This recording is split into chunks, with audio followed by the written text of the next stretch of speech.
दीर्घ वर्षर अपेक्षा पर संबलपुर जिला मुख्य चिकित्सालय आज विधिबद्ध भाव में आरंभ होईछि सीटी स्कैन मेसिन।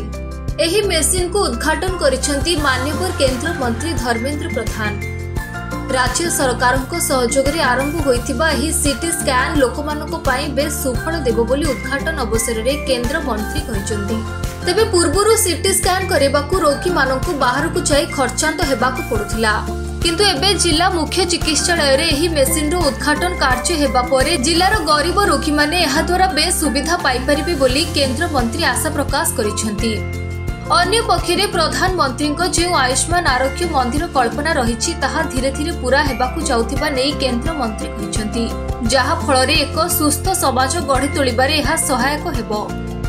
तेबे एही अवसर रे आरडीसी सचिन रामचंद्र यादव, जिलापाल सिद्धेश्वर बलिराम बोंदोर, पुलिस आईजी हिमांशु लाल, एसपी मुकेश कुमार भामू, महानगर निगम कमिश्नर वेदभूषण प्रमुख उपस्थित थिले। आज मते गोटे बड़ सौभाग्य मिला आम जिलार सदर हॉस्पिटल रे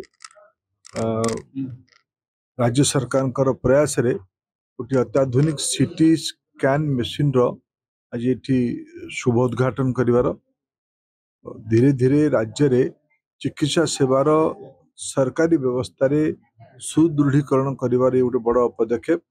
या द्वारा जिमती आग डायलिसिस हो नथला आजकल जिले में डायलिसिस होची, सरकारी हॉस्पिटल रे सीटी स्कैन नहीं पार नथला, लोकों को बाहर प्राइवेट हॉस्पिटल रे अधिका खर्च करबा पड़ुथला। धीरे धीरे आमर जो सरकारी इंस्टीट्यूशन गुडी करे भी ए प्रकार मेसिन लागिबा आरंभ होईची।